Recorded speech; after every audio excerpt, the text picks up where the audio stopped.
चलिए, और अब महाराष्ट्र के बाद क्योंकि वक्त की कमी है यहाँ पर प्राची, तो गोवा की बात कर लेते हैं। गोवा की 2 सीटें, दोनों की दोनों सीटें जो है बीजेपी के खाते में यहाँ जाती हुई दिख रही हैं। आप और कांग्रेस कोई कमाल यहाँ पर नहीं कर पा रहे हैं, तो इतना क्लियर नतीजा है यहाँ पर भावेश गोवा से।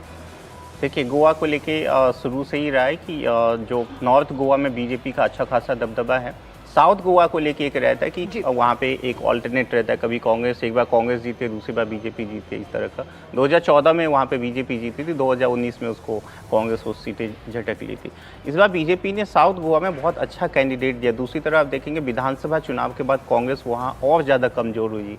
पहले से भी बहुत ज़्यादा उनके जो विधायक थे सभी छोड़ के चले गए। गोवा में एक छोटी छोटी कॉन्स्टिट्यूंसी होती है, तो उसको आधार मानते हुए आप मान के चलिए कि वहाँ पे जो क्रिश्चियन कम्युनिटी का भी एक बड़ा तबका बीजेपी की तरफ जा रहा है, जिसकी वजह से बीजेपी ये सीटें जीत सकती है साउथ गोवा की। और नॉर्थ गोवा की वैसे भी वहाँ ट्रेडिशनली बीजेपी वहाँ मजबूत रही है। यहाँ पर महाराष्ट्र और गोवा की तरफ से बात करें तो अगर बीजेपी जो है शायद सबसे बड़े विनर के तौर पर यहाँ आ रही है, हमेशा छत्रप के ऊपर डिपेंडेंट रहती थी बीजेपी, अब यहाँ पर अपना जनाधार अपने आप को ज्यादा बेहतर तरीके से स्थापित कर पाई। ये गोवा की जहाँ तक बात है, गोवा की तो साफ था कि बीजेपी और कांग्रेस के बीच में ज़्यादा वहाँ पे सीटों पर जो है सीधा मुकाबला होता था। आप थोड़ा सा एक फैक्टर जो है वो पिछले कुछ सालों में वहाँ पर जो है इमर्ज किया है।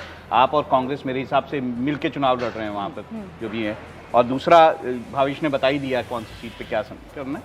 जहाँ तक महाराष्ट्र की बात है, देखिए महाराष्ट्र इस बार इंटरेस्टिंग होने जा रहा है, क्योंकि पहले तो शिवसेना बटी हुई है, उधर से जो एनसीपी है वो भी टूटी हुई है। तो ऐसे में जनता किसको असली शिवसेना मानेगी, जनता किसको असली एनसीपी मानेगी, ये भी इस चुनावों में तय होना है। और इसके कारण बीजेपी, देखिए बीजेपी पहले से ही वहाँ स्ट्रांग थी, जितने सीटों पे स्ट्रांग है वो है। वो जब भी शिवसेना के साथ मिलकर चुनाव लड़ती थी तो कंसोलिडेशन होता था, ज़्यादा सीटें कॉम्बिनेशन में जीत के आते थे। अब क्या होगा, क्या उद्धव ठाकरे को जिस तरह से की पार्टी को जैसे तोड़ा गया है, मैं ये मानता हूँ, क्या जनता उसको पसंद करेगी वहाँ पे महाराष्ट्र की? मराठा फैक्टर कितना और किन किन सीटों पे काम करेगा? मराठा और ओबीसी के बीच में जो तनाव है वो कैसे वहाँ पर फिगर आउट करेगा चुनावों में? ये सारी चीज़ें जो है तय करेंगी। पर मुझे लगता है कि उद्धव ठाकरे जो है एज ए विनर इस पूरे उसमें जरूर आपको बीजेपी को कुछ गेन होगा इस सब का। नेचुरली बीजेपी जो है वो बीजेपी ऐड ही करती है। अगर हम बात करें कि बीजेपी के साथ जो फैक्शन है शिवसेना का, एकनाथ शिंदे का, और दूसरा अजीत पवार का, बीजेपी उनको कुछ दे सकती है, वो बीजेपी को कुछ नहीं दे सकती। और ये बात बीजेपी बखूबी जानती भी है समीर जी। काफी कोशिशें की गई कि जो नुकसान उनके अलाई पार्टनर की वजह से हो रहा है वो नुकसान कम से कम भरपाई उसकी हो सके। निश्चित से बीजेपी इस बात को जानती है कि भारतीय जनता पार्टी को ही एकनाथ शिंदे और अजीत पवार को खींच कर लेकर चल रहा है। अजीत पवार और एकनाथ शिंदे का इतना वोट बैंक नहीं कि वो अपने दम पर लोकसभा की सीटें जीत सके।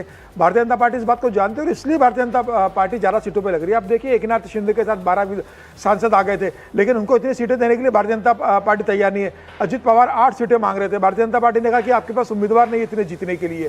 संगठन भारतीय जनता पार्टी का बड़ा है, राष्ट्रीय सेवक संघ का बहुत जमीनी स्तर पर काम है। और ऐसी स्थिति में भारतीय जनता पार्टी लोकसभा चुनाव में, जब प्रधानमंत्री मोदी ने कहा है कि भारतीय जनता पार्टी 370 और एनडीए 400 के पार जाना है, महाराष्ट्र में किसी भी तरीके से रिस्क लेने की स्थिति में नहीं है। और ये एकनाथ शिंदे और अजित पवार को बता दिया गया है कि लोकसभा चुनाव प्रधानमंत्री मोदी के नाम पर लड़ा जा रहा है। भारतीय जनता पार्टी ज़्यादा सीटों पर चुनाव लड़ेगी। हाँ, विधानसभा चुनाव जो 6 महीने बाद होने वाले अक्टूबर नवंबर में महाराष्ट्र के अंदर, उस समय कितनी सीटें आपको देना है, उस समय आपका हिस्सा ज़्यादा दिया जा सकता है। लोकसभा चुनाव प्रधानमंत्री मोदी के नाम पर हो रहा है, तो लोकसभा में हम कोई रिस्क नहीं लेंगे। भारतीय जनता पार्टी ज़्यादा सीटों पर चुनाव लड़ेगी।